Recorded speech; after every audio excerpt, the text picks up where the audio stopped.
Konnichiwa minasan, at dito naman tayo sa noun. Noun, place, o, particle o, tapos verb. So ano yung verb na gagamitin natin is yung verb of movement. Ibig sabihin, saan, example, yung mga tatawid, saan tayo maglalakad, yun, movement, place. Na pwedeng mag-move tayo doon, na lugar.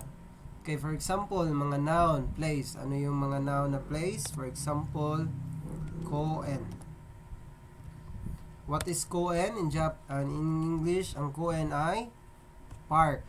So, pag sinabi na itong place, ang particle natin gagamitin is o. Koen o. So, ano ang gagamitin natin na verb dyan sa pag-move o pagpunta sa koen is sampo.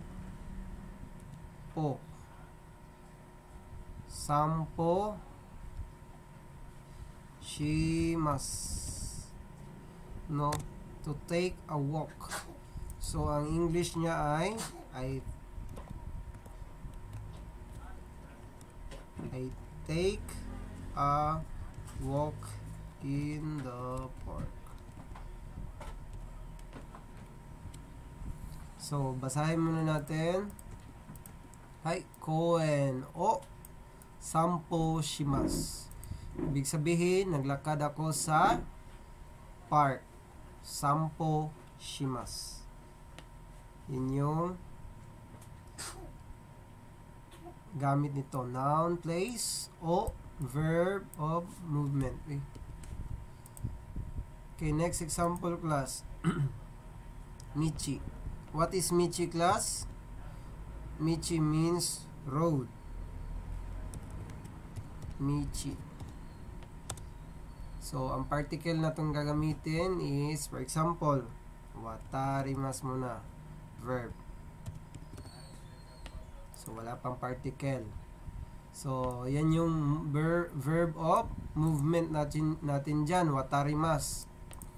So, ang gagamitin natin na particle is o. Kung saan tayo tatawid. So, basahin natin.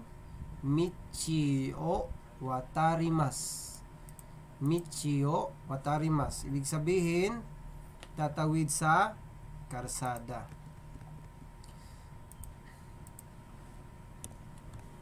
So, I cross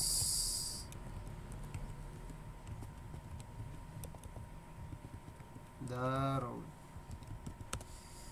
Sensei, bakit may I dyan na wala namang nakalagay dyan na watashi? Pag wala talagang subject, for example, nagiging I yan siya. Example ito. Kung lalagyan ko ng watashi, watashi wa. So, ma-identify natin agad. Yan, I. So, kasi may watashi. Paano kung wala? Kung wala, class, automatic, watashi yan. Kasi wala namang subject eh. Meron yung tatlo eh. I-explain ko sa inyo ngayon. Example, Ana na lang. Lagi nating Ana sa mga. So, Ana sanwa michi o watarimasu. So, si Miss Ana cross the road. Miss Ana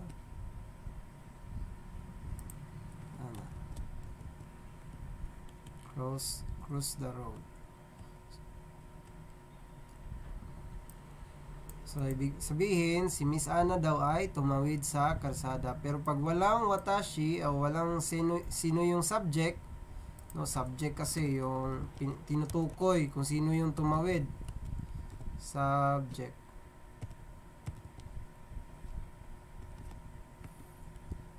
Yun, watashi yun. Kung ako yung nagsasalita. Paano kung ganito? Nagtanong ako, tapos ikaw yung kausap ko, di ba? Michio watarimashita ka? Michio watarimasu ka? So, pag nakatingin ako sa iyo, tapos sinabi ko, Michio watarimasu ka, ibig sabihin, tatawid ka ba ng karsada? So, bakit naging ikaw na wala namang nakalagay dyan na anata? So, pag sa conversational class, kahit hindi mo nalagyan ng anatawa, or anatawa, pag siya yung tiningnan mo, ibig sabihin, ikaw yung kinakausap, so ikaw yung subject ngayon.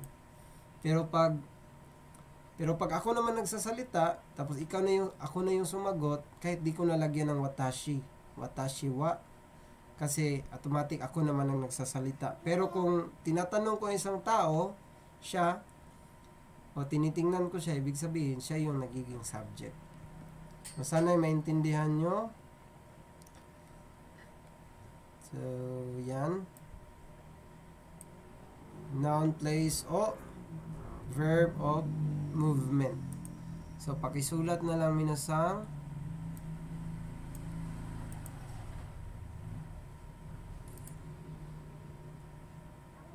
Watarimasu ka. Tatawid ka ba ng kalsada? Kahit walang wa o yung anatawa, basta nakatingin sa'yo, ibig sabihin, ikaw yung tinatanong or ikaw yung nagiging subject. Hi, post nyo lang, tapos isulat. Yan lang. Otsukare sama deshita.